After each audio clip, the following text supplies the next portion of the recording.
परंपरा को, भारत की विरासत को कोसना ये समाजवादी पार्टी का मानो जीवन का उद्देश्य हो गया। और दुर्भाग्य है कि उन्होंने आदर्श किसको माना है, यानी औरंगजेब को। औरंगजेब को ये लोग अपना आदर्श मान रहे हैं। औरंगजेब का पिता शाहजहां अपनी जीवनी में लिखता है, अपनी आत्मकथा में लिखता है कि खुदा करे कि ऐसा कमबख्त किसी को पैदा न हो। उसने आगरा के किले में अपने बाप को कैद करके रखा, एक एक बूंद पानी के लिए तरसाया। और अगर इनको औरंगजेब पर गौरव की अनुभूति होती है तो ये लोग कम से कम पटना की खुदाबख्त लाइब्रेरी में जाकर के एक बार शाहजहां की ही जीवनी को पढ़ लें, देख लें, उसकी पीड़ा को देखें।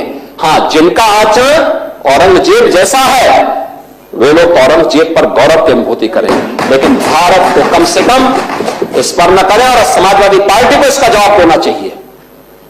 भारत की आस्था पर प्रहार करने वाला दुर्दांत, धर्मांत, क्रूर शासक, उसको समाजवादी पार्टी आदर्श मानती है। जो भारत को रौंदने के लिए आया था, जजिया कर लगा रहा था, भारत का इस्लामीकरण कर रहा था, कोई सभ्य मुसलमान भी अपने पुत्र का नाम औरंगजेब नहीं रखता, क्योंकि इसे मालूम है यथा नाम तथा काम। अगर ऐसा नाम रखेंगे तो फिर एक एक बूंद पानी के लिए तरसना पड़ेगा। और शाहजहां ने भी अपनी जीवनी में लिखा है, उन्होंने कहा है कि औरंगजेब को कोसते हुए उसने लिखा कि तुमसे अच्छा तो ये हिंदू है जो जीते जी तो अपने बुजुर्ग मां बाप की सेवा करता है, मरने के बाद श्राद्ध तर्पण के माध्यम से वर्ष में एक बार उन्हें जल देता है। तुम तो मुझे एक एक बूंद पानी के लिए तरसा दिए हो। अब समाजवादी पार्टी यह तय करे ये पटना की खुदाबख्त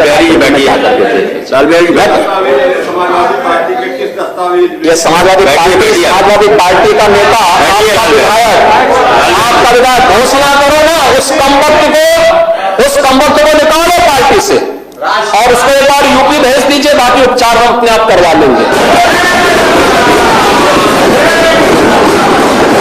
जो व्यक्ति छत्रपति शिवाजी महाराज की परंपरा पर गौरव की अनुभूति करने की बजाय लज्जा महसूस कर रहा हो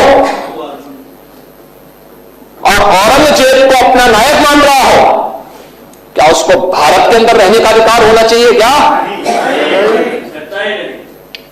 और समाजवादी पार्टी को इसका जवाब देना चाहिए। एक तरफ आप कुंभ को कोसते रहे और दूसरी तरफ औरंगजेब जैसे दुष्ट और क्रूर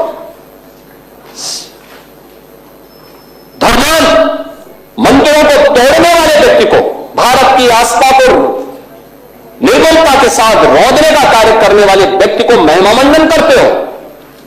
आखिर कौन सी नस ऐसी आपकी दबी हुई है कि आप लोग अपने उस व्यक्ति पर, उस विधायक पर नियंत्रण नहीं कर पा रहे हैं? और इसीलिए मैं कहना चाहता हूं कि व्यक्ति के विचार अलग हो सकते हैं, मानव खंडन क्यों नहीं समाजवादी पार्टी है? समाजवादी पार्टी खंडन करे इसका। लाल बिहारी सुनी, समाजवादी पार्टी को समाजवादी पार्टी इसका खंडन करना चाहिए। समाजवादी पार्टी को इसका खंडन करना चाहिए और समाजवादी पार्टी को इसको बाहर निकाल देना चाहिए, निकाल देना चाहिए बाहर, या यहां बुलाइए सम्मेलन में। उत्तर प्रदेश तो ऐसे लोगों का उपचार करने में बहुत देरी नहीं करता है। यही है अच्छा, आपका बजट था 3 लाख करोड़ था, तो आपका जो खर्चा होता था वह भी 60 से 65% तक ही मात्र खर्च हो पाता था। आप उसको पीएलए में डालते थे जिससे अगली बार फिर उसमें लूट हो सके। हमने पीएलए की स्कीम बंद करवाई, हमने कहा वापस राजकोष में जाएगा। और याद रखना आज बजट का दायरा 8 लाख करोड़ से ऊपर का पहुंच चुका है और ये खर्चा 31 मार्च तक ये खर्चा हो जाएगा। आप ये मान के चलिए कि यह जो खर्चा होगा ये 75 से लेके 80% और कभी कभी 90% तक ये खर्चा होता है।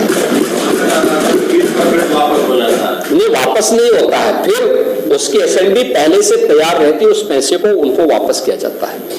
विकास के लिए पैसे की कमी आज के दिन पे नहीं है। आपके समय में नहीं होता था कि 100 करोड़ का कोई मार्ग सैंक्शन कर लो और 1 रुपया देते थे। आप मुझे बताओ, इन्हीं के नाम पे, यानी हमें सब